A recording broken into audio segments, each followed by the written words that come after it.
Hello, hello. Hello, hello. Hello, everyone. We're going to get started here in just a minute. I want to make sure that you all get out at a decent time. I'm sure that we're going to want to leave a lot of room for the Q&A part of this particular debate if you're here because you're interested in... Oh, right. We have music on. I was about to yell at someone for keeping their phone on. Now I realize it's us.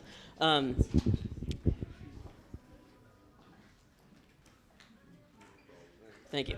I'm sure that it's going to be a lively debate, and I'm sure the audience is going to want to ask a lot of questions, so I'll make this as quick as possible so we can just dive straight into this.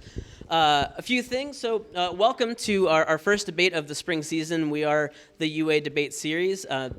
Give yourselves a round of applause for coming out because we have a full house here, which is great. A few things that I want to let everyone know. So first of all, we began this whole entire program last year, and we've been slowly but surely growing and growing and growing, and it seems like people are getting more interested, which is wonderful. If you are interested in any of our future debates, you can follow us on our social media at UA Debates. UA Debate Series? Yeah, UA Debate Series on Twitter, on Instagram, or on Facebook. That's where you would get the best information for all of our future debates, and hopefully you'll like what you see. You can also go to sbs.arizona.edu/UA Debate Series to find out more about our program. And you can also donate if you really, really like what you see. You can throw us some money, which would be wonderful. We send our students around to compete in tournaments, which is where most of that money ends up going, as well as the wonderful setup we have behind us. I want to say a quick thank you to our interns, who are the hardest working group of students I've ever met in my entire life. So a round of applause for them, because this whole entire thing would not be possible without them. So a quick note about tonight's particular topic before we get into everything. So we put a lot of work into trying to make sure that we're wording our resolutions in such a way that they are debatable, that you can all understand the controversy behind them, but that also that everyone understands what goes into them. In case anyone in here is not totally well-versed on Title IX and exactly what it has to do with an issue like sexual misconduct on campuses, we're particularly going to be discussing Title IX in the wake of the 2011 Dear Colleague letters that were sent out by the Office of Civil Rights, and how it is that sort of has affected the tone of Title IX and sexual misconduct on campuses. So we'll be talking a lot about that, although, of course, our debaters are going to give you a much more comprehensive history into the whole entire issue. What you have in front of you as you walked in, you'll have cards. You should have 3 different cards. Oxford-style debate demands that you vote both before and after the resolution. So rather than having the winner be declared by who ends up getting the most votes, it's who ends up changing the audience's mind the most. So we'll find out what you thought about this resolution beforehand and afterwards. The wording of the resolution is Title IX should not be used to address campus sexual misconduct. So if you are in favor of that resolution and you do not think that Title IX should be used to address that particular issue, then make sure that you pass a green card to either Brianna, who's in the white over here, or Taylor, who's in the blue over there. Make sure you pass a green card to her if you are in favor of that resolution. If you are against that resolution and you do think that Title IX should be used to address campus sexual misconduct, please pass your red or pinkish kind of card that you have.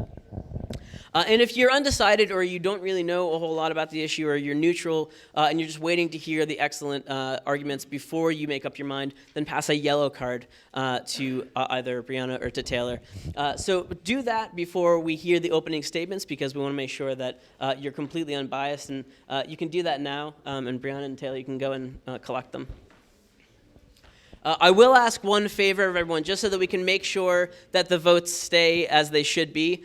If for whatever reason you have an emergency and you need to leave early and you did vote, please go up to either Taylor or Brianna and let them know that you're leaving and how you voted, so that they can cross your vote off the list, so we can have a really as accurate as possible voting system going into this particular resolution. That said, the way that this is going to work is we're going to have 3 rounds. The first round is opening statements, where we'll hear opening statements from both the affirmative team and the negative team on this particular resolution. 2 statements each. They will be 6 minutes and 4 minutes long. Afterwards, we'll have a cross-examination round where they'll get to address each other, and our wonderful moderator, Quajo, will be able to moderate and ask them questions, and we'll also be able to get questions from the audience, which, again, we'll make plenty of room for. And then we'll have a closing statement from one member of each team for 6 minutes each. So hopefully this will go nice and smooth. Please make sure that you are as respectful as possible. Silence your cell phones. Because we don't want to disturb anybody. But other than that, let's get going with our first spring debate of the spring season. Thank you very much.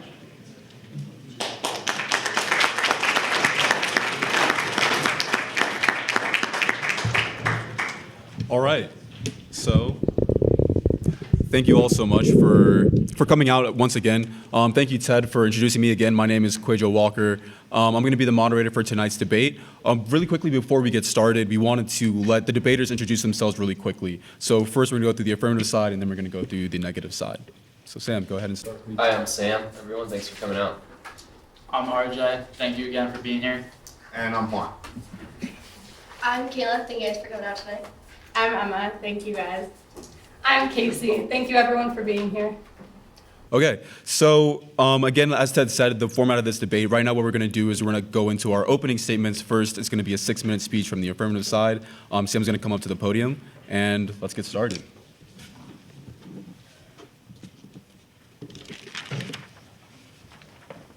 All right, thanks, Quajo, and thanks again, everyone, for being here. We're excited for this event.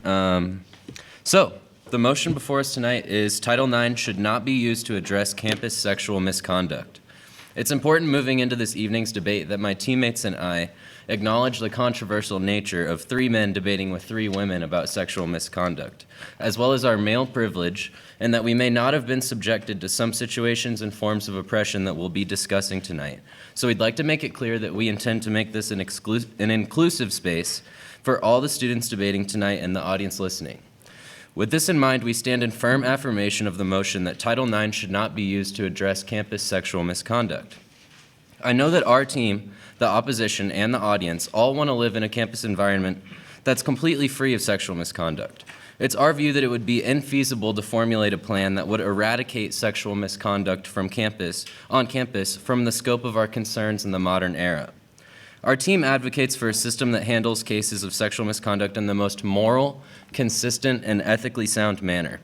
After hearing a bit about Title IX, I'd like to spend some time discussing the background a little further.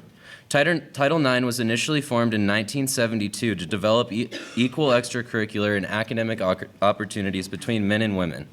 Title IX also focused on preventing sex discrimination in education. It served as a policy that promoted equality at universities for funding and opportunities and generally fulfilled this purpose well. In 2011, the Dear Colleague letter released by the Department of Education mandated that campuses thoroughly address any issues of sexual misconduct in order to maintain their eligibility for federal funding. This letter meant that colleges were being forced to adapt and apply their Title IX policies to handle issues of sexual misconduct on campus. In the wake of this threat, colleges overcorrected their policies by creating policies that blatantly disregard due process and overlook the needs and consolation of the victim while assuming the guilt of the accused. This resulted in a paradigm shift of sexual culture from the hands and discretion of the students to the bureaucratic administrators at universities. The practices of our policymakers and Title IX officers after this transition have led to our students and campuses to stigmatize Title IX matters as being chaotic and inconsistent. The misguided investigatory efforts by the Office for Civil Rights, who's in charge of overseeing Title IX investigations, leaves victims feeling overlooked and mistreated. Also, university and OCR-led investigations are often carried out with a bias towards the offender because schools will do whatever they can to avoid ridicule and bad publicity from one of their students, athletes, professors, or administrators being labeled as a sex criminal. The investigations by university Title IX officers are also problematic as they fail to focus on the details and evidence pertinent to the specific case that initiated the investigation, instead conducting a comprehensive investigation on the culture of the university in question. Some of these investigations take 2 to 3 years, leaving victims feeling little closure and communities seeing little progress. This is going on because schools are afraid to question OCR, since they hold the purse strings for their federal funding. The Title IX offices are essentially forced to take extreme action in response to any sexual misconduct case that may arise on campus, regardless of the specifics or severity. This status quo response to Title IX cases belittles the value of everyone involved. And worse yet, universities immediately rush to settle with the victims and suppress their stories, silencing their voice and making them feel like the cause of the issue. Under Title IX, victims are made to feel like statistics and don't get closure or justice. They feel like a cog in the bureaucratic machine that administrators just want to brush under the rug. The publicity and chaos that ensues as the result of a Title IX case on campus undermines the narrative of the victim. As we move into our case, it will become clear that we need to drastically shift our focus towards advocacy for the victim, due process for the accused, and consistent and ethical procedures to investigate sexual misconduct allegations. When universities themselves are at the helm of regulating sexual misconduct, it only opens the door for corruption and lack of follow-through. The role that universities should have in sexual misconduct cases is a neutral party that provides safety measures for all parties involved. When victims feel their safety is being compromised, the school system ought to respond by changing housing arrangements, class schedules, safe rides, providing grief counseling, and other appropriate accommodations. We must not continue to subscribe to a system where our universities are caught in a vicious cycle of heinous policies, resulting in people being overlooked by bureaucratic priorities. Faculty are mandated reporters in the current system to their own Title IX office whenever they become aware of allegations of sexual misconduct. This policy often forces students to be thrown into these publicity nightmares and spotlights a traumatizing experience that they wanted to share in the confidence of a faculty mentor. We need to shift this norm to student-run systems with faculty advisors who are psychologists and therapists trained in grief counseling and have the resources to explore next steps with the victims. These safe spaces for individuals involved in sexual misconduct are crucial to incentivize students to actually come forward, share their story and their experiences and opinions, and have their voice heard in an environment with healthy advocates who will not sensationalize their story for bureaucratic reasons. These safe spaces should be equipped with advising from legal representatives and have clear communication with the police, who will investigate any charges that victims want to press. Students have the capacity to be the cornerstone of programs and initiatives that aim to end rape culture on our campuses. Please stand with us and support the plan to transition away from these overarching policies that taint our university culture and exacerbate personal crises in the lives of our community. As we progress through the course of this evening's debate, I urge you audience members to remember the long overdue improvements that we will get from a switch from university-enforced Title IX policy to a system with student initiatives, fair representation, justice, and equality for all. Thank you.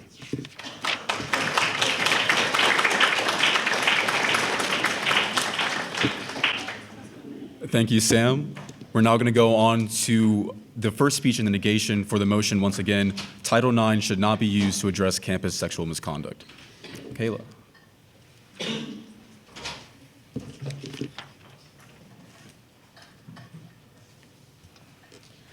Hello, everybody. Thank you guys for coming out today. One second. Can I borrow your phone? Sorry about that.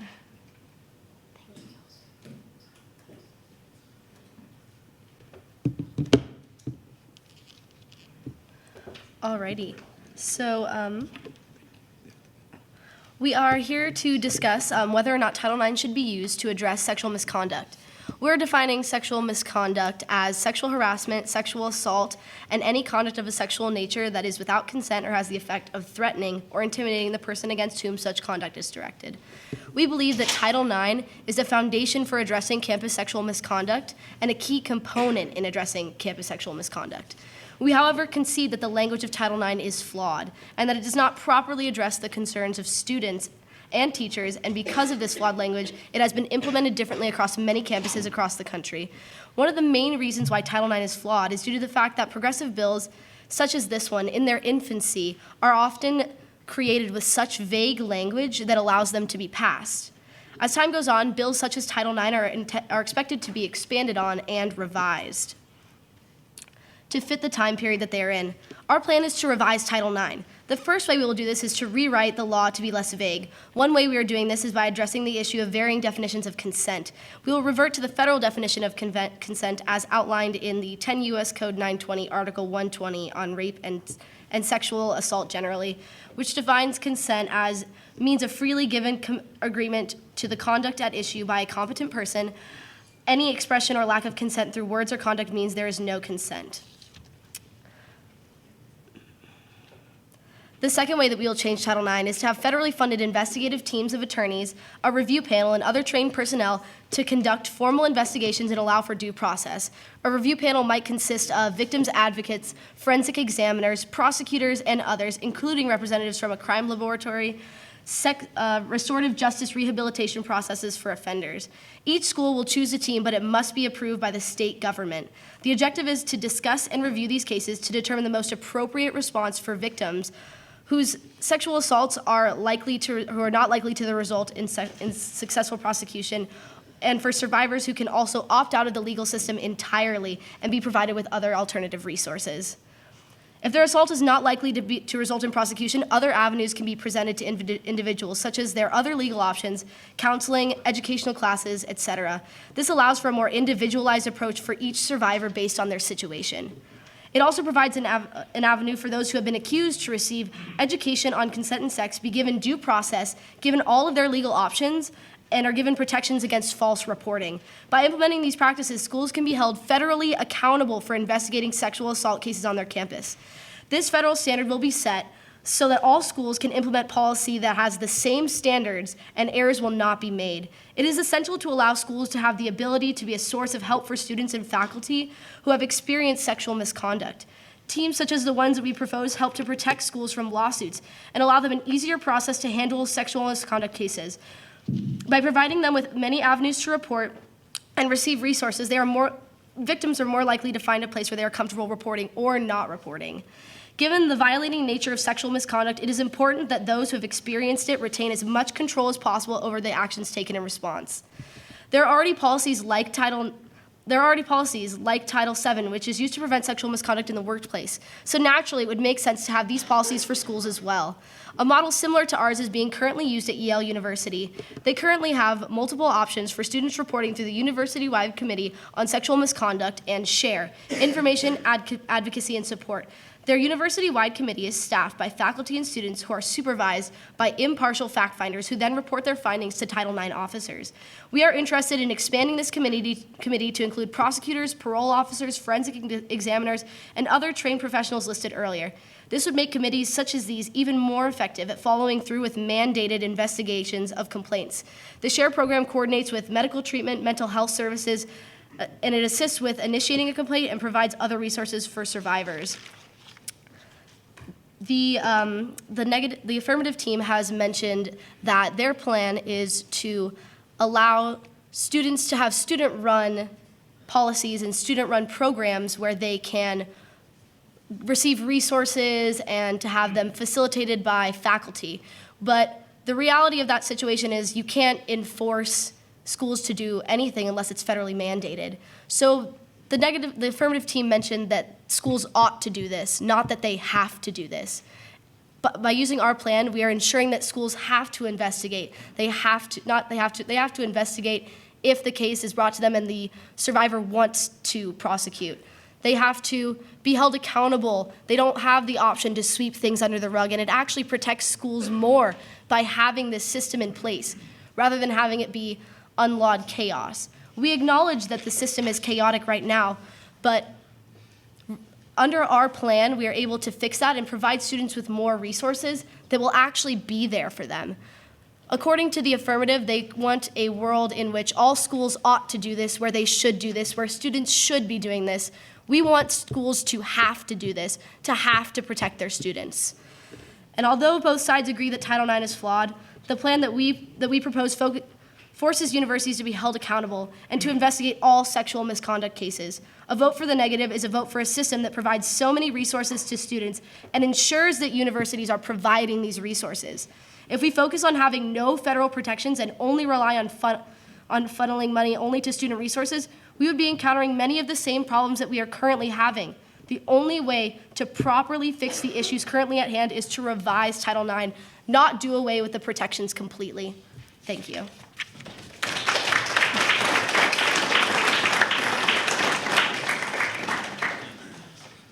All right, thank you, Kayla. Absolutely. So we are halfway through round one. Right now, we're going to be going back to the affirmative side. They're going to have another opening statement. It's going to be 4 minutes long. And what's going to happen is they're going to extend their case as well as offer some counter arguments to the negative case that was brought up. So now, RJ, you do have the floor.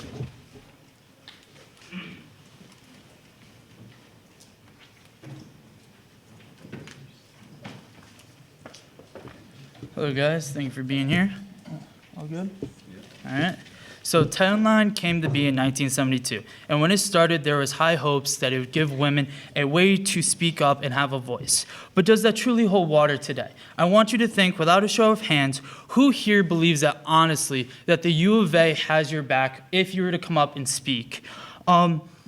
Especially taking into consideration that many of these cases come up against high regarded students like student athletes and also professors. Do you really believe that the campuses are going to put the words of a victim before their representation around the world? Also, a university is expected to maintain a safe campus, but fails to do so when it follows Title IX guidance. Another problem that our opponents will neglect to address is that no matter how you rework Title IX, most universities have tried to keep Title IX cases from coming up. For example, the U of A had instances where it did not do investigations when it was reported to them that there was misconduct being done on campus. As well as no matter the improvements or minor reinforcements, there will always be a gate that we must get into when it comes to calling the shots, reporting crimes, and without a key card or access in those gates, victims will not approach the platform to seek help.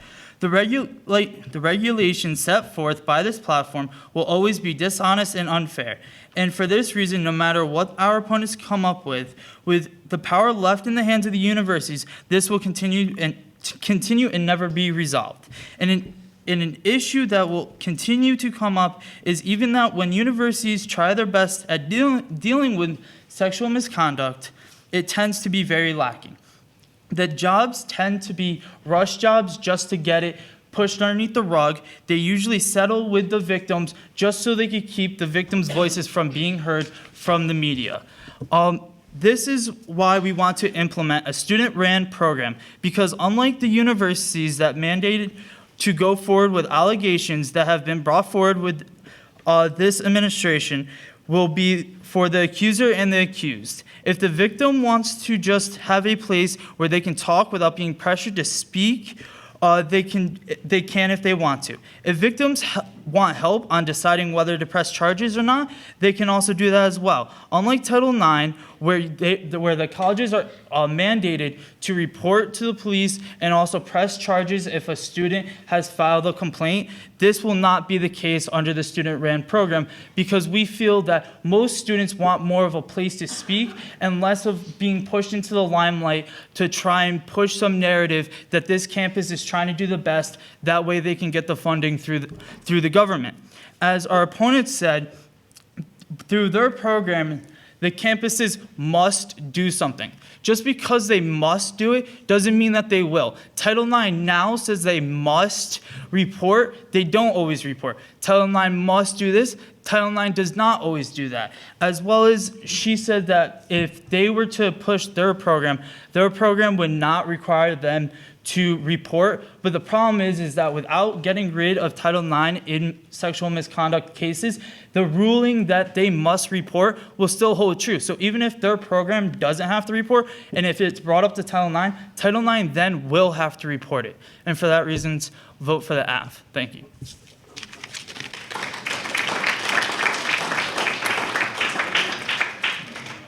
Okay. So now we're going to be moving on to the last speech of round one.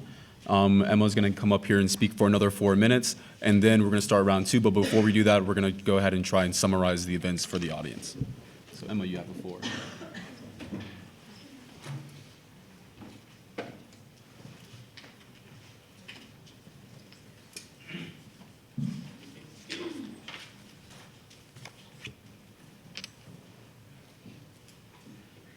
Okay. There you go.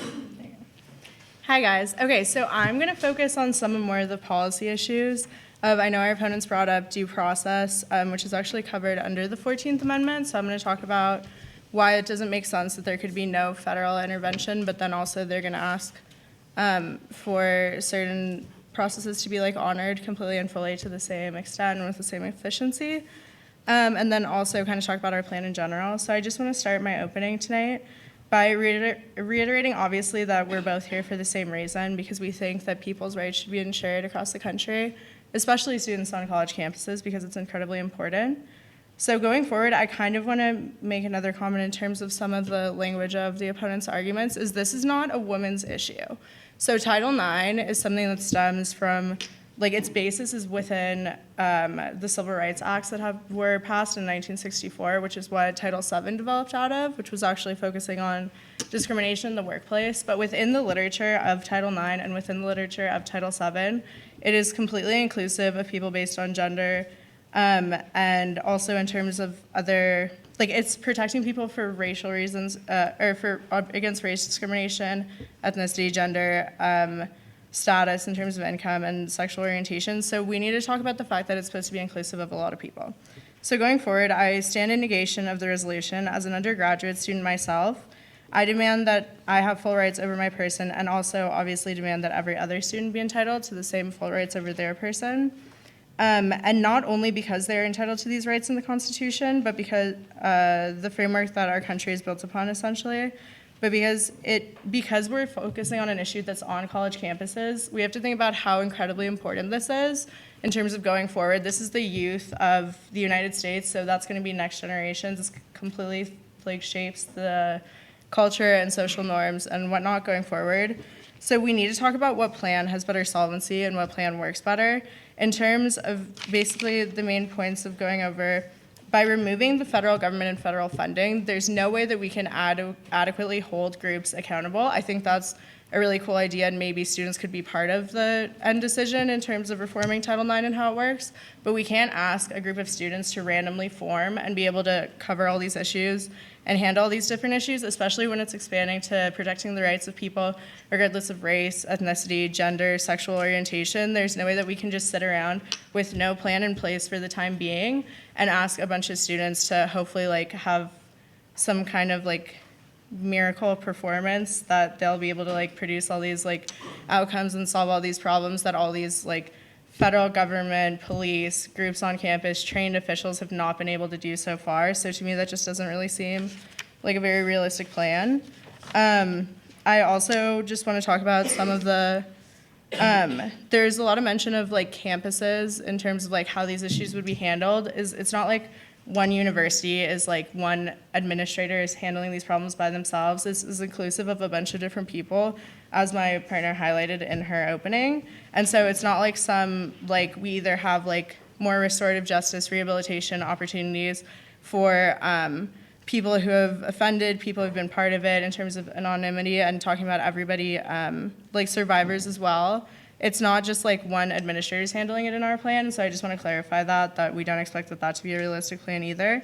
But in response to the other flaws, I think it's just very important to highlight that it's unrealistic in terms of their plan text that they're providing. It's not anything about the characters or moral commitments or ethical commitments of that group of students. I totally think that would be a really awesome plan if it was applicable in this situation, but it's just that the reason why we have the federal government intervene in these areas is so for the protection of the people that Title IX is trying to protect in general.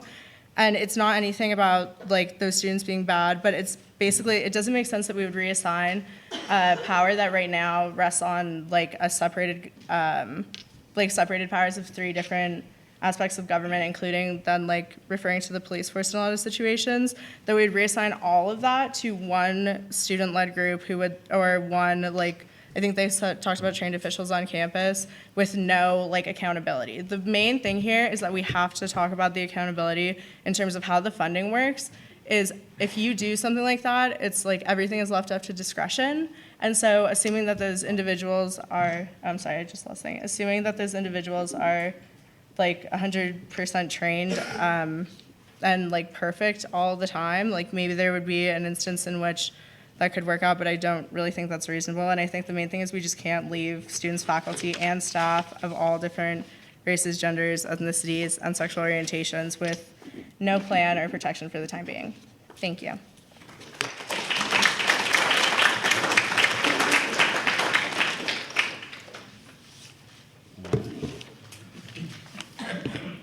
Thank you. So that was the end of round one. We had our opening statements from our two opening statements from both our affirmative and negative sides. So what I'm going to do right now before we get into round two, which is cross-examination, is try to kind of synthesize the arguments that were made by both sides and give the each team an opportunity to make any clarifications if need be. So again, the motion is Title IX should not be used to address campus sexual misconduct. The affirmative side of this debate, they pretty much say that by addressing sexual misconduct through Title IX on college campuses, that there's a clear disregard of due process that is an issue for all parties in play, that there's a corruption and a lack of follow-through from the universities due to conflict of interest and due to also a disbelief in the trust of the university system. Furthermore, they say that there's no way to truly revise Title IX because all of these inherent problems and inherent flaws in terms of conflict of interest, in terms of lack of trust, are not going to be suitable for any type of real change. They also provide a alternative that is having safe spaces with legal specialists and bridging the gap with police, essentially saying that students should have the option to pursue criminal action, but not have a type of system that is adjudicated by the university system. Now at this time, I'm going to give the affirmative side any chance to clarify anything that I just said. Nope? All right, awesome. Then we have the negative side of the debate for the motion. Again, Title IX should not be used to address campus sexual misconduct. So the negative side, they pretty much are advocating for keeping Title IX, saying that it's an essential part, having campus adjudication is important, and that the main thing that they should be doing is, or that we all should be doing, is revising the Title IX as it exists currently. And that ultimately, having a federal mandate is going to keep the university systems accountable. They counter the affirmative saying that it's unrealistic to assume that without a mandate that things would get done.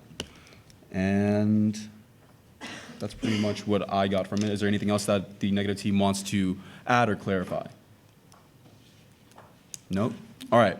Okay. So now we're going to move on to round two, which is cross-examination for time. So we're pretty much going to keep cross-ex until 8 p.m., so that gives us a little bit over 20 minutes. The way we're going to split it up is first we're going to have both teams, both debaters kind of cross-examining each other, and then we're going to go to audience participation. So the first part is going to be 10 minutes, and then we're going to try and give 10 minutes towards the debaters and 10 minutes towards the audience. But if the debaters are done early, then more time for the audience.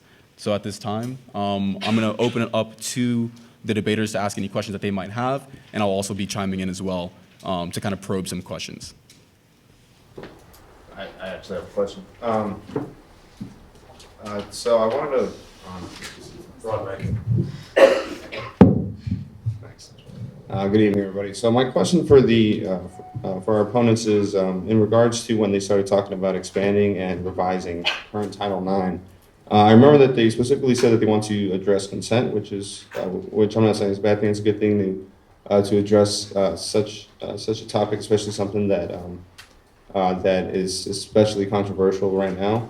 But I would like some clarification in regards to, like, wouldn't you believe that that even addressing consent and like expanding this Title IX will still be ineffective unless we focus on changing the actual culture, which will truly lead to better results in how not just sexual misconduct on campuses are addressed, but sexual misconduct in general.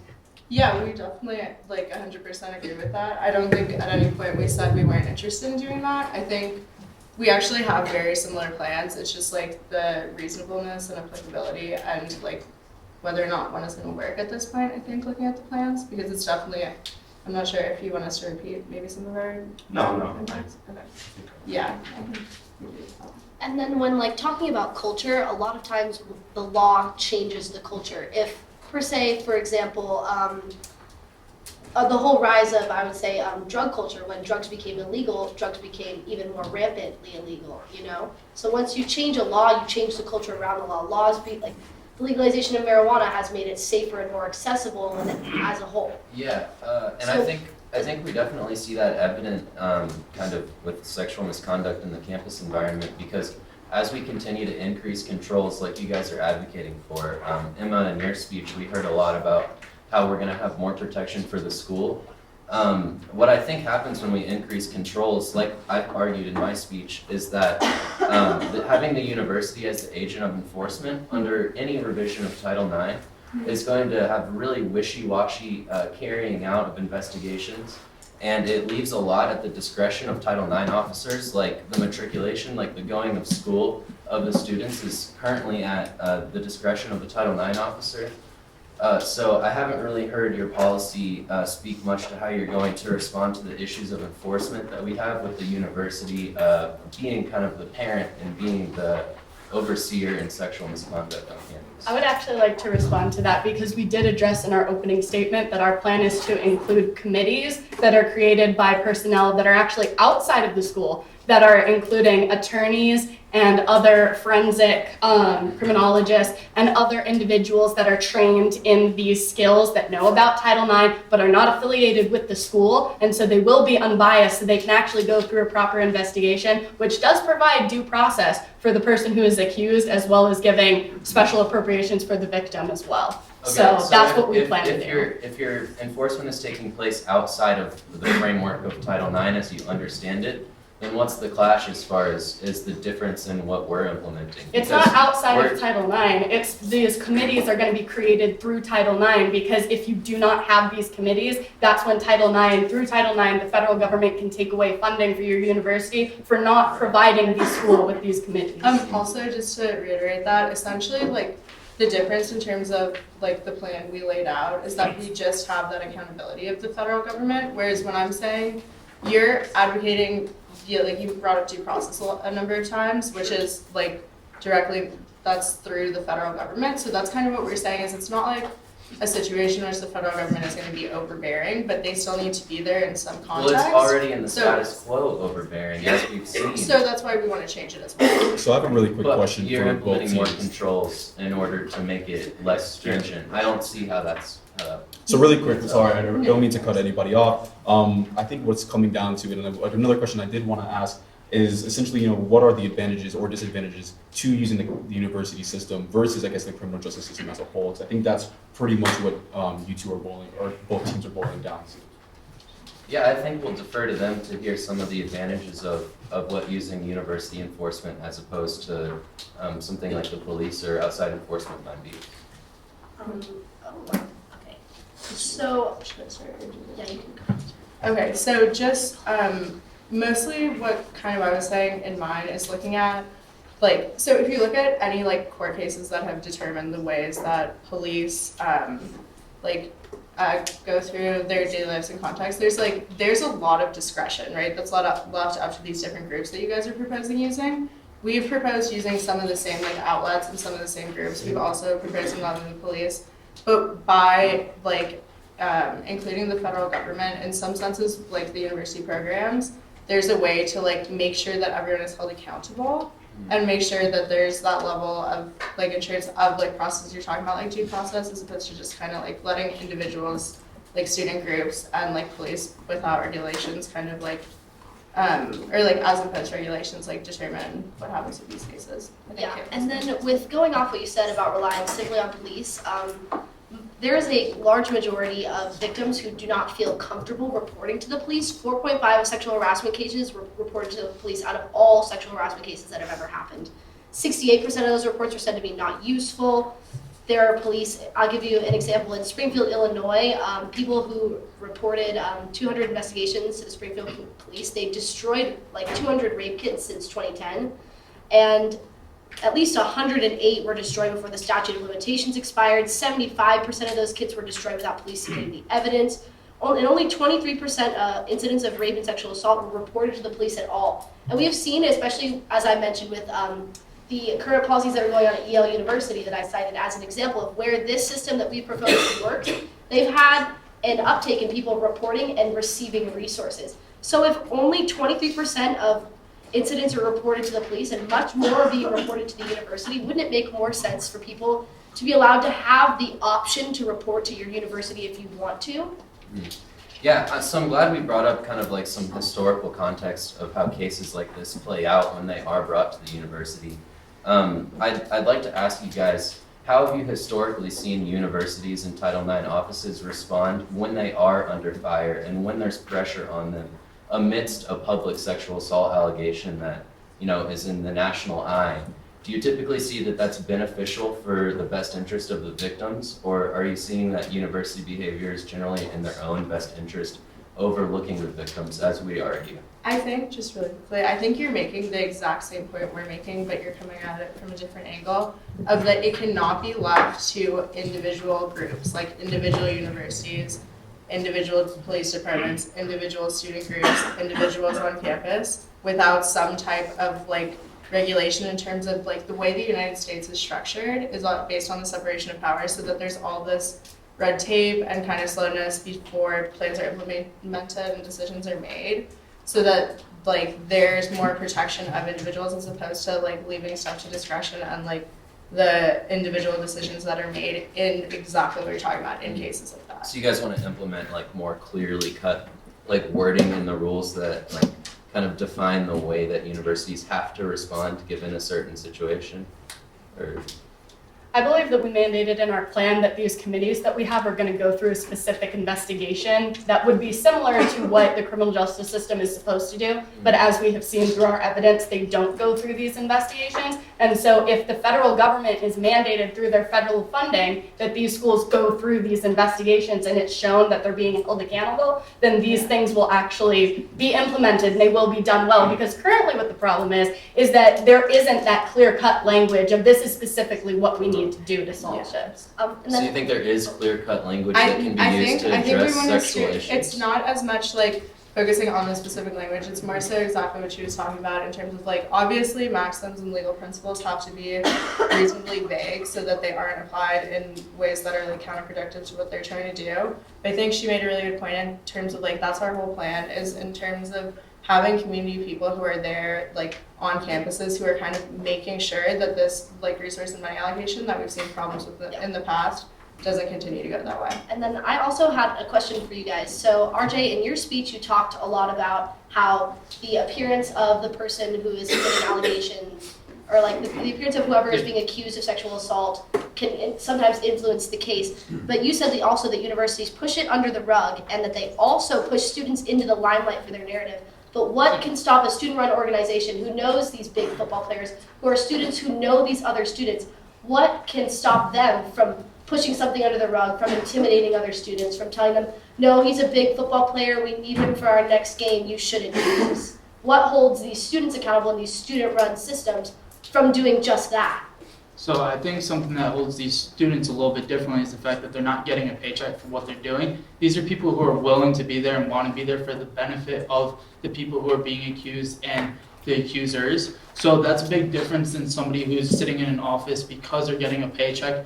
So they're getting a paycheck from the university. These students who are going to be running this organization, they don't care if the university looks bad or good. They care about the safety of the students. Okay. So they're not going to focus on who it is that's being accused. They're going to focus on how do we help the students. So this goes into the question I was going to ask actually. How do these groups form, and how dedicated are these students to like making sure that they work out, considering they have classes Well, and all these other things? And how can you make sure that these student groups do form? Well, I can actually, Really quickly, sorry, just before you answer, after this question, we're going to open it up to audience participation. okay, so in response to that, I would like to point out that using a local example, here in Tucson, there's over a dozen different clinics that people refer to whenever they face any sort of like criminal violations, right? They get mandated by the court to go to these counseling sessions, to do these screenings.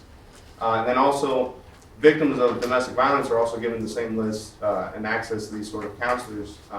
They're fairly cheap in regards to I'm sorry, are you talking about nonprofit community centers? I'm sorry? Are you talking about nonprofit? I think some. Yes, and Yeah. and How the is way- that similar to student groups? because they're already student interns. I've been to several of these counseling centers myself. There's already student interns, especially through the University of Arizona, that work in those offices that are interested in helping these sort of victims, and they themselves can actually be the leaders in trying to incorporate our plan, in which we'll actually have a more direct and individualized process for each victim and person that is accused. Okay, so sorry, but just last thing to clarify, so the interns at these nonprofits would come to the university and start programs? No, I mean, we didn't really get too deep into the logistics of, I guess, how we're going to bring about solvency for our student groups. I think that was kind of a suggestion that we included in our argument, that it's more of the overarching idea that student initiatives and like collaboration with federally funded and university funded faculty to advise and that are properly trained to provide counseling, working alongside students in the university setting to deal with these sorts of issues. But didn't you guys say that faculty is mandated and required to report? Currently, yeah, right So, now. Okay.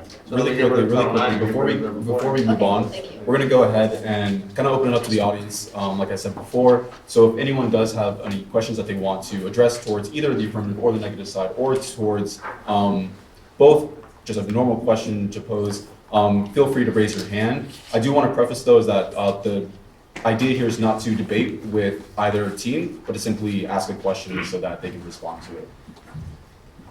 So if anyone does have a question, you can raise your hand and then we'll get a microphone to you. 1, 2, and then 3. Oh, I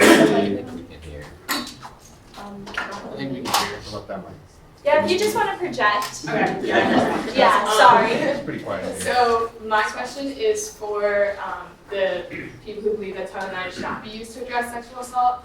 So you say that your student-run group is they're not going to give them the need to be there.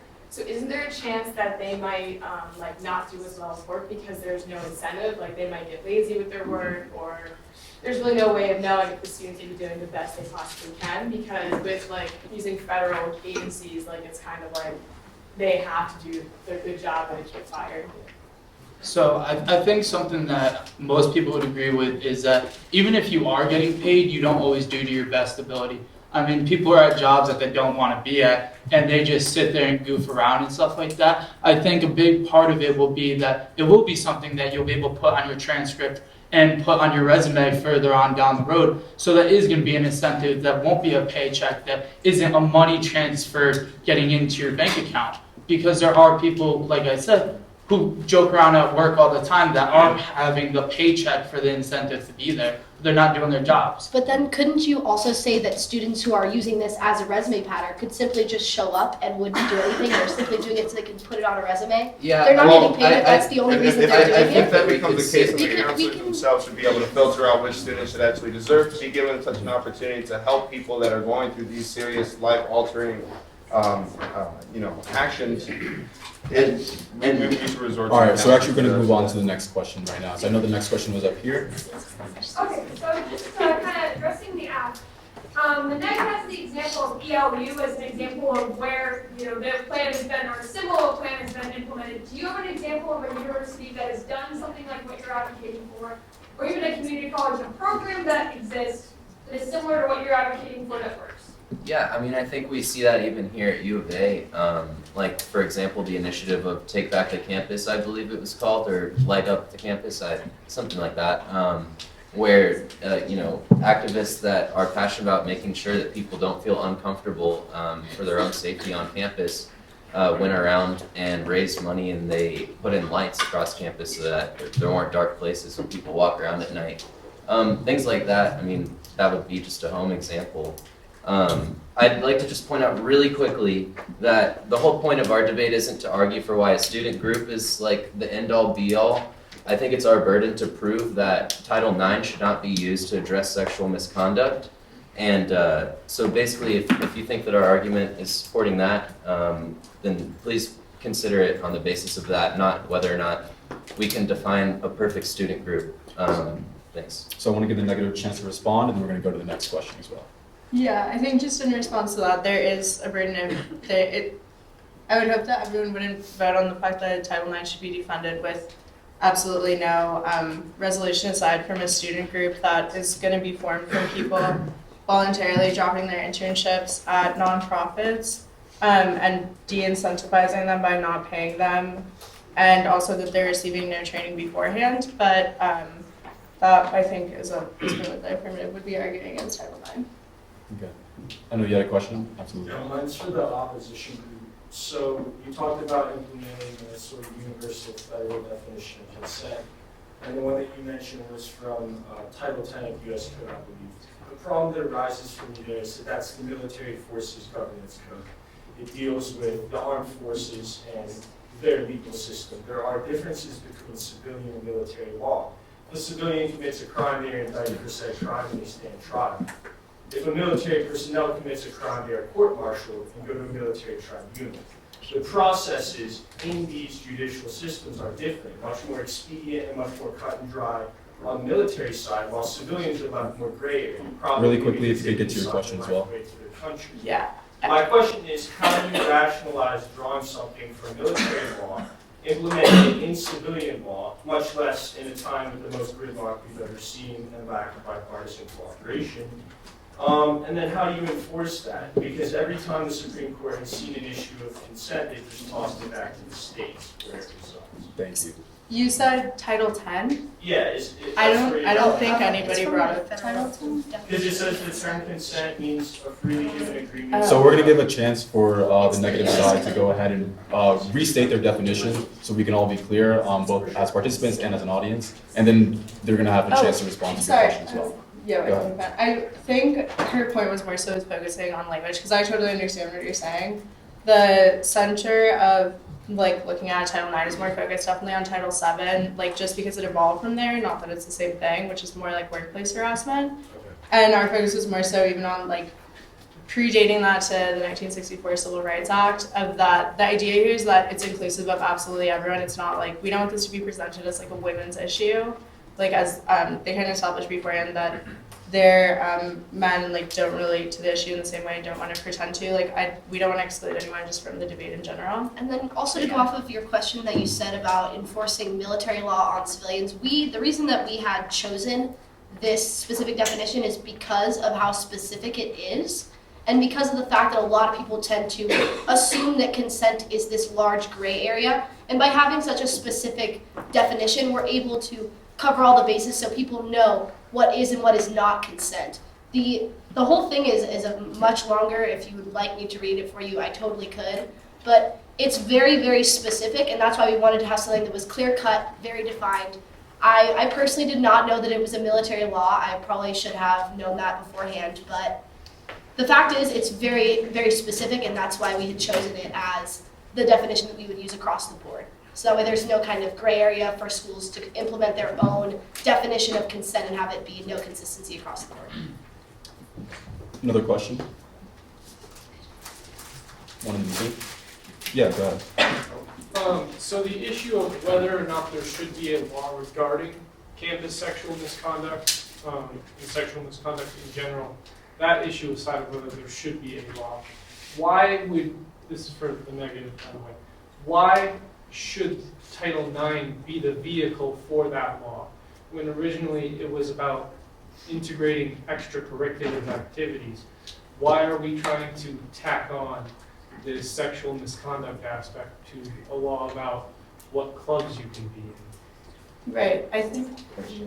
I think because it has evolved from the beginning when it was created, it was created on the basis of sports, but at the same time, it was stemming from Title VII, which was the Civil Rights Act in the workplace, which didn't allow for sexual harassment in terms of the workplace. And so Title IX specifically brought those ideas to the education system. So we didn't think that it would be appropriate to just completely scrap Title IX and try to come up with some sort of new law that essentially is doing the same thing. We want to address sexual harassment, sex discrimination, and sexual assault within the education system. So that's why we continued with Title IX and are revising it, because that's already what's written in Title IX itself. So that's why we're going off of that, because it doesn't make sense to go ahead and scrap that when we've already built a foundation, and now we're just building up the walls and the doors and the roof to actually create the full basis of the statute.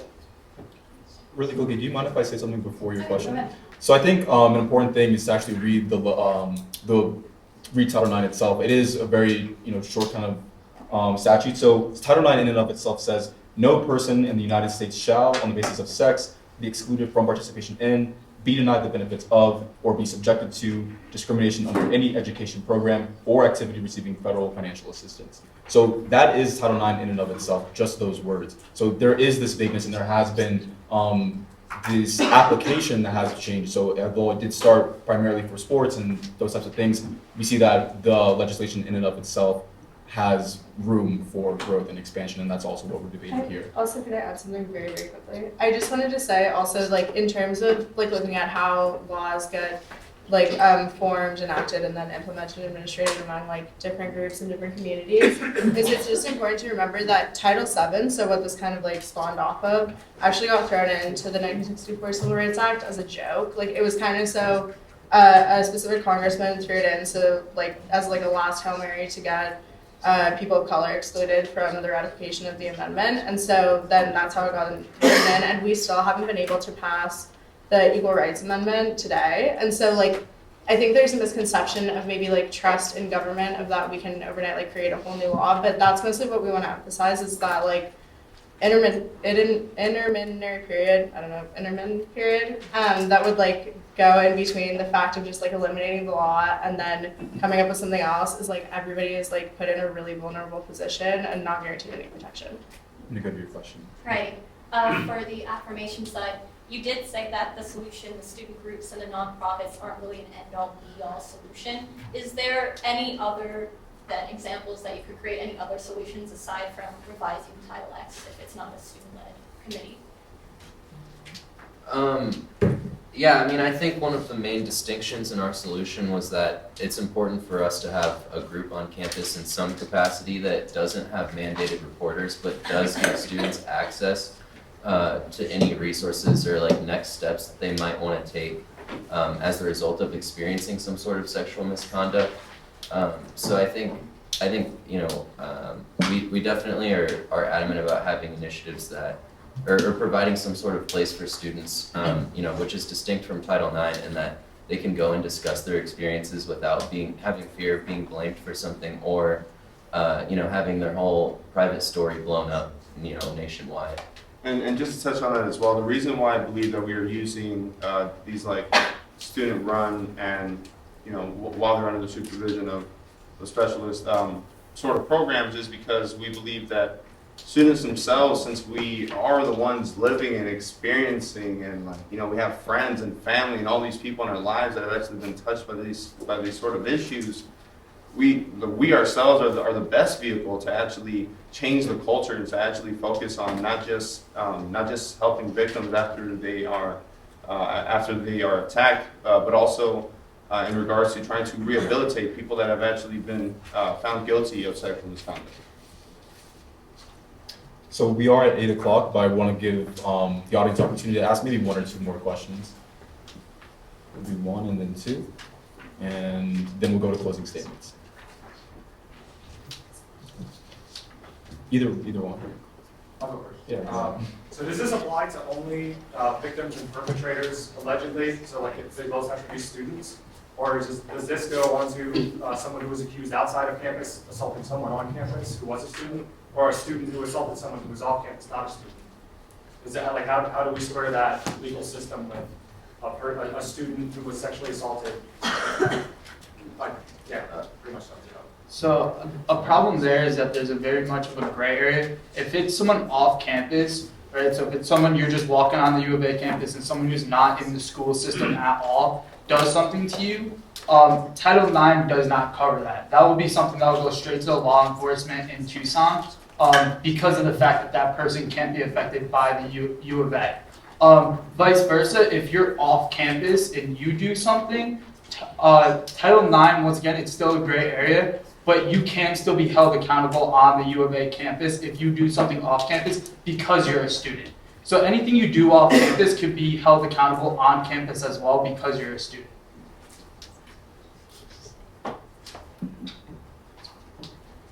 Do you have a question? Yeah, so mine's kind of similar to that. It's under the new Betsy DeVos revisions to the Title IX. I kind of have two questions for both sides. So number one, you guys want to get rid of Title IX completely and only have like students of a committee doing that kinds of stuff.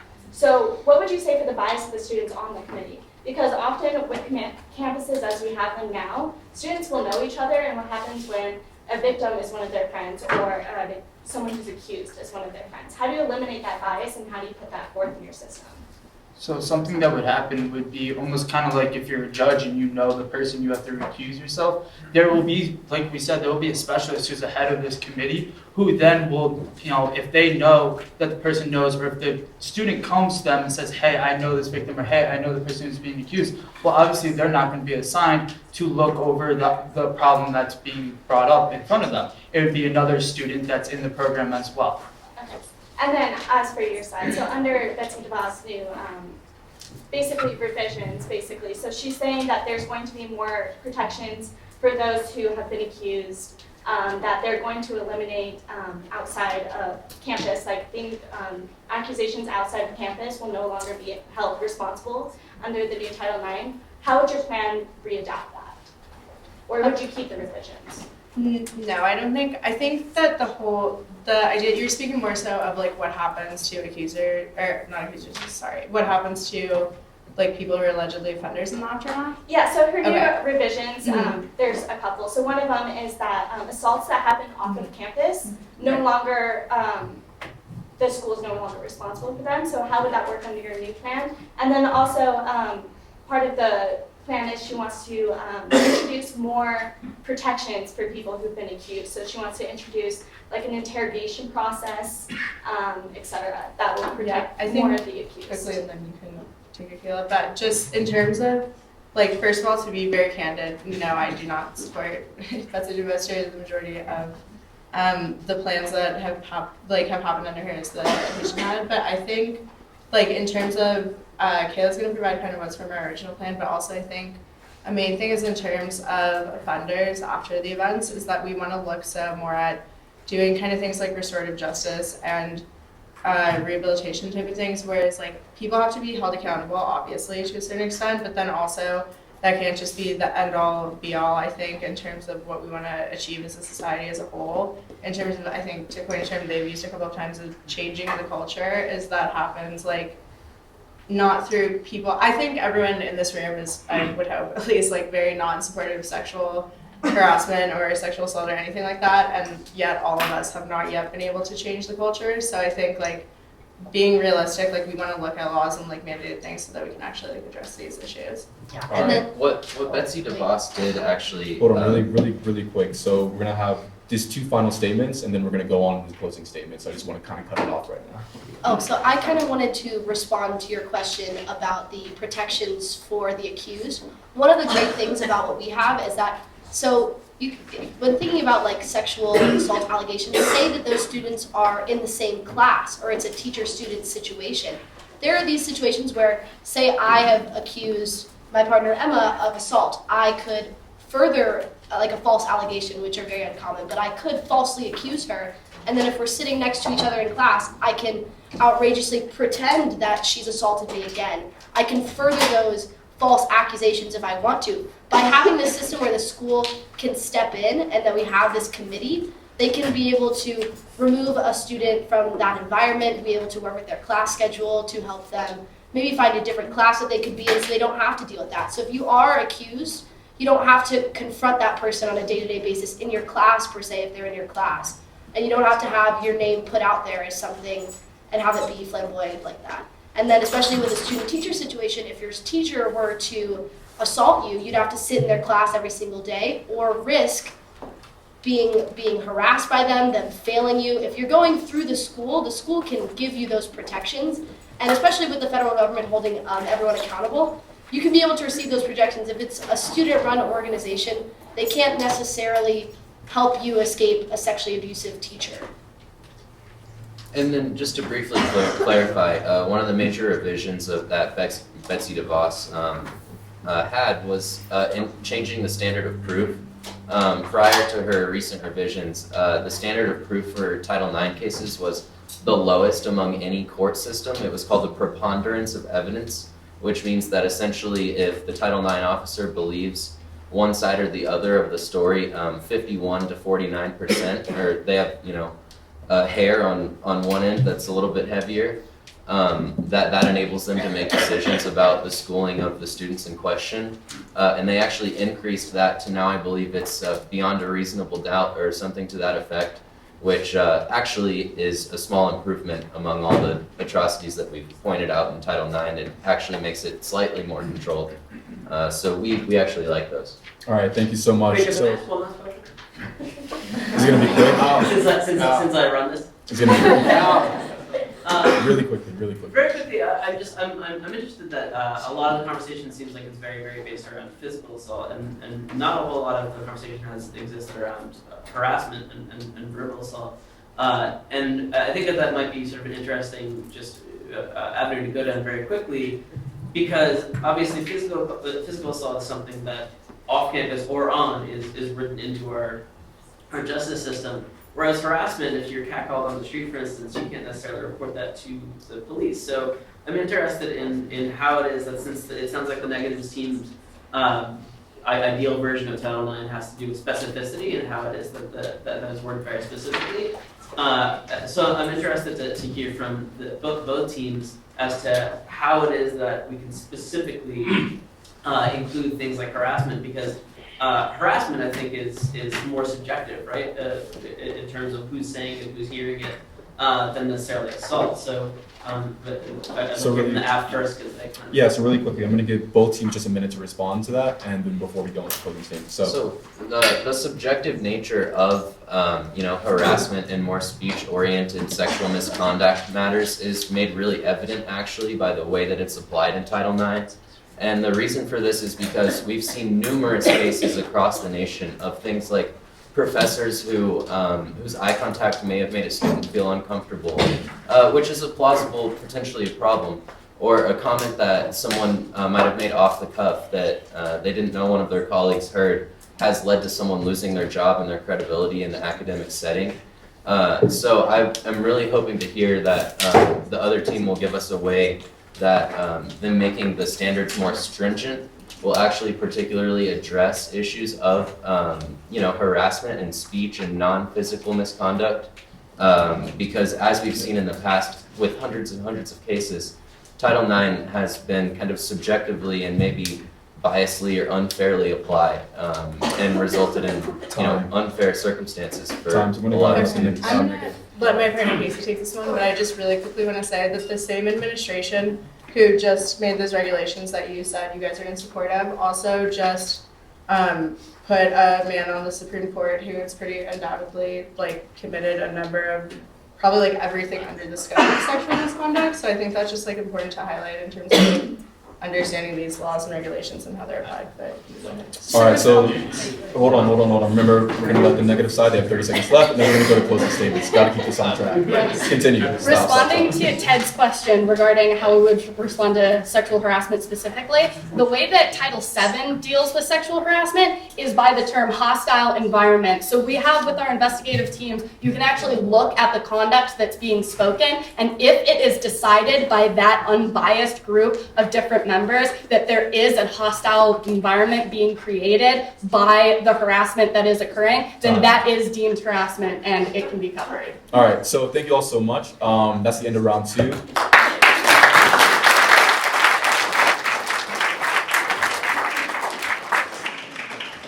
right, so now we're going to go into round 3, which are 6-minute closing statements, and then we are all done. And then we're going to go ahead and do voting, and then that's it. So now, Juan, you do have the floor. Set my timer here.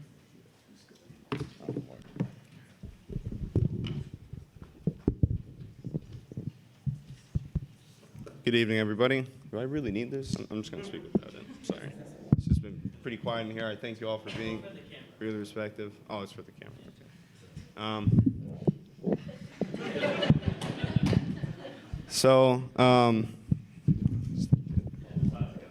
Okay. So in regards to, all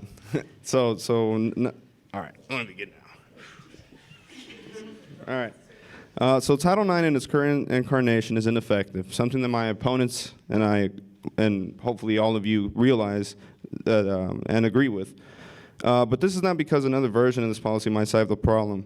It's because any policy in the hands of the university will, by definition, fall short.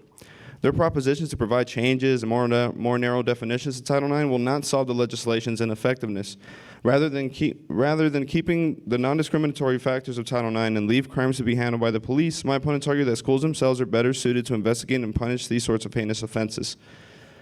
My partners and I are not saying that schools must completely remove themselves from student affairs and ignore these sort of crimes that happen on their campus.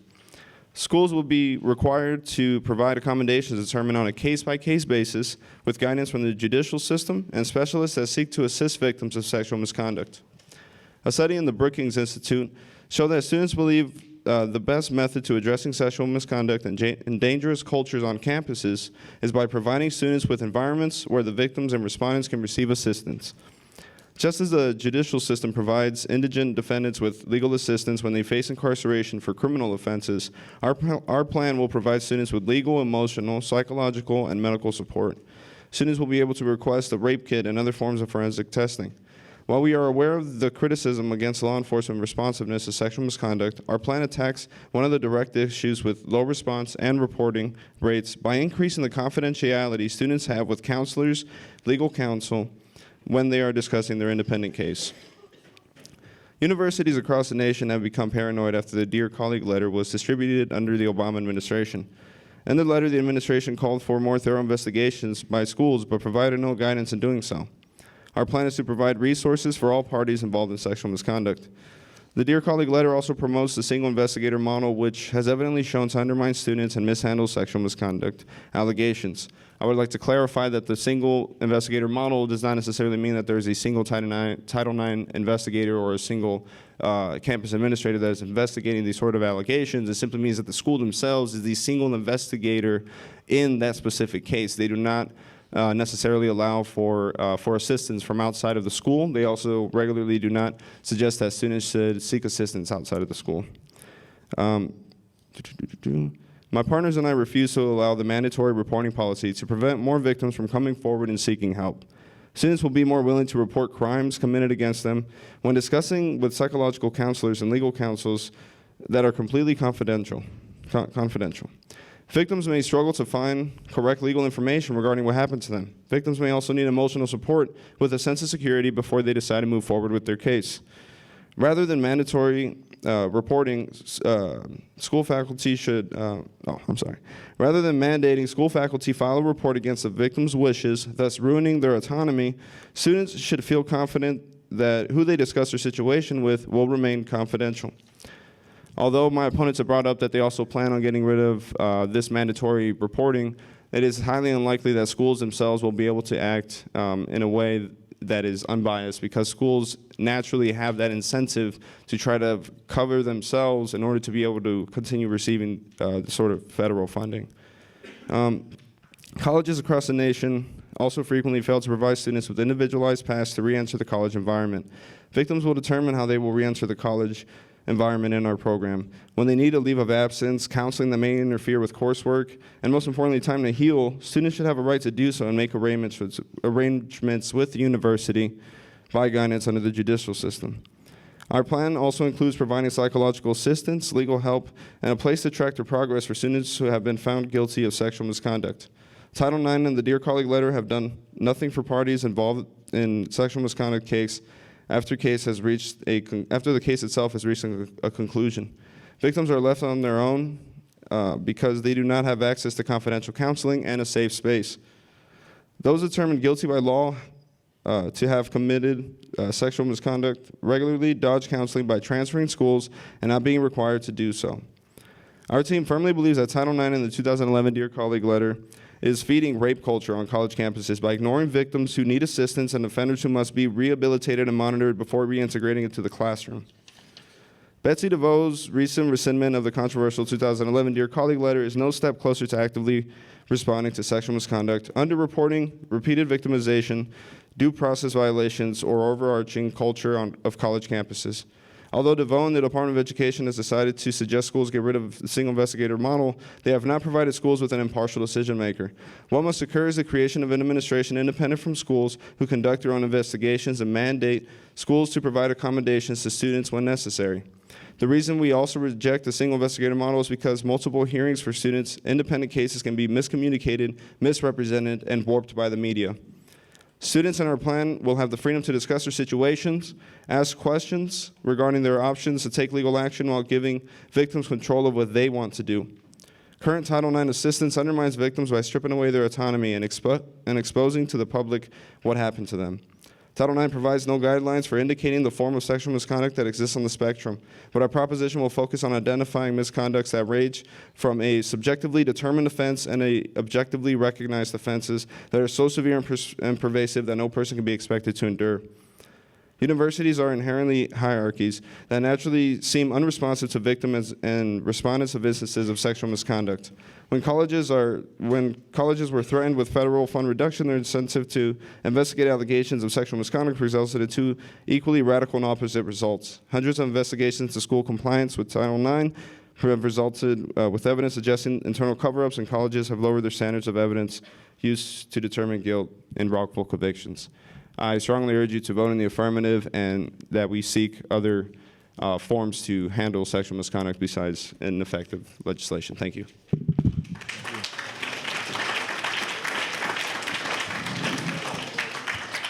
All right, so we move on to our last closing statement from the negative side. Casey, you do have the floor.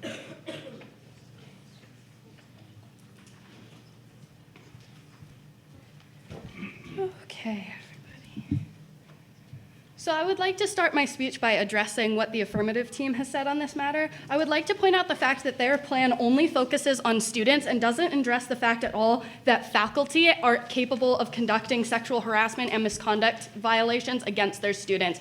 Their plan has no way of solving for this problem, as ours clearly does, because the school is mandated to take action to make sure that students are protected from these faculty members, and so that faculty members don't have any sort of incentive to go after their students in this manner, which we have seen happen before Title IX had started. I'd also like to point out the fact that federal funding being given to these schools in order to do investigations requires these schools to go forward with investigations. So if we clearly point out what needs to be done in an investigation by a committee, that's the only time that federal funding is going to be cut from these schools, and it makes sure that the schools are being held accountable to make sure that these things happen. With their plan of having these student-led organizations, there is no funding involved. They don't have any way to actually put in funding that protects these students, that gives them the option to go seek treatment, to get physical or mental health services that they need. They don't provide any funding for this, whereas our plan does. I would also like to point out the fact that their plan talks about de-incentivizing jobs that are supposed to be helping students, but they have zero confidentiality in their plan. These students can go to whoever they want and report that whatever someone comes and says to them without any sort of confidentiality. Schools mandate that through these investigations, they have to remain confidential throughout the entire investigation. They can't come out and give names of who is being accused or who is the accuser. All of that has to be kept private. When you're going to a public trial through the criminal justice system, the person who is being accused, his name gets out there, his or her name gets out there, and they don't have the sort of protections that happen when these things occur on school grounds. I'd also like to point out the fact that these students are not required to have any formal training that they're being given in these organizations, whereas schools have to have formal training. So with their whole plan of having students that will do these things to try and help other students. They have no actual way of making sure that these students are prepared to take care of actual victims and survivors and people who have gone through trauma. They're not psychiatrists. They might have one psychiatrist that runs the whole thing, but that doesn't mean that these students are actually prepared to help these other students and help these victims. They also don't provide any protections against retaliation, specifically like what I said regarding faculty members. If a faculty member wants to retaliate against a student who had reported a sexual harassment allegation, the school can't interfere in any way. So that faculty member could fail you as a student because they didn't want you to report them. So they threaten you with a failing grade, not taking you to conferences. They'll give you all of these incentives to have sexual intercourse with them, and the school doesn't do anything about it. They have no incentive to stop that behavior from happening under their plan. The alternative provides no clear solution to this problem. It, in fact, makes things worse. So if you think that Title IX isn't working right now, by completely getting rid of Title IX practices entirely, you're making the situation so much worse. With our plan, we're actually trying to provide a solution and fix these problems that Title IX is currently having to make the situation better rather than making it worse. I'd also like to point out the fact that the affirmative team had stated that you can get outside services that are court mandated, but according to the Bureau of Justice Statistics, fewer than 1 in 5 female students, 16% victims of rape and sexual assault, received assistance from a victim services agency. So this doesn't actually occur in their world. They don't have anybody protecting these students because students don't actively go for these resources. It's just not happening. I'd also like to point out the fact that they say that with our plan, we're not protecting victims, but actually 46, according to what was going on in the Yale Commission that we had talked about, 46% contacted the Share Center, 30% said that this was very useful, and 27.9% said that this was an extremely useful resource, according to their campus climate survey, which is completely anonymous and is completely separate from the school. It's actually conducted by a separate organization, so the school can't manipulate these numbers whatsoever. 35.4% reported to a Title IX coordinator, and 40% believed that this was extremely useful. And in comparison to that, 4.5% reported to the city police, and 68% said that it was not effective in solving their case at all. I'd also like to point out the fact that our plan addresses men and women. They tried to make the statement that we are only trying to protect women, and that is not true at all. Men are victimized at 17%, according to the Bureau of Justice Statistics. And the campus sexual assault study of 2007 found that 6.1% of college males reported experiencing attempted or completed sexual assault since entering college. Feelings of shame, confusion, and self-blame may lead to men suffering in silence after being sexually assaulted. We are trying to fix for these issues to make it so that more men can come out and report to these confidential agencies that there was an injustice that happened to them. So we are actually trying to destigmatize what is going on to men as well as women. This is not a women's issue. This is everybody's issue. I'd also like to point out that all of the good things that have happened since Title IX's implementation, in part as a result of these inequalities, only 8% of women aged 19 and older were college graduates in 1970, according to the U.S. Department of Justice. According to the World Bank, as data of 2017, women make up 60% of college graduates. So it's clear that since 1970s, when these policies were implemented, we have shown a change. So if you vote for the negative team, you're voting to make things better. Thank you.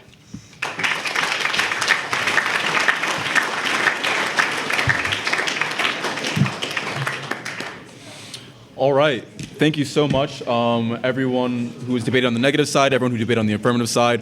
Right now, what we're going to be doing is the final voting. So go ahead and, again, our markers for what each color represents are up on the board. Green is if you're siding with the affirmative. Orange or red is if you side for the negative, and the yellow is for undecided. So go ahead and do that, and then we'll get those votes tallied up. All right. So we do have the...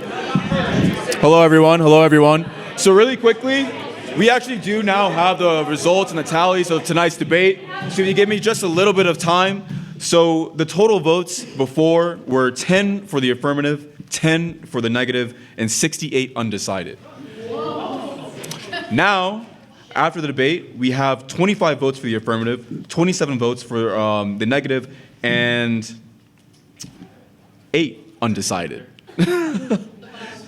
Yeah, the boxed ones. So, with the side that ended up persuading more people was the negative side. So we see that the negative side has won by 2.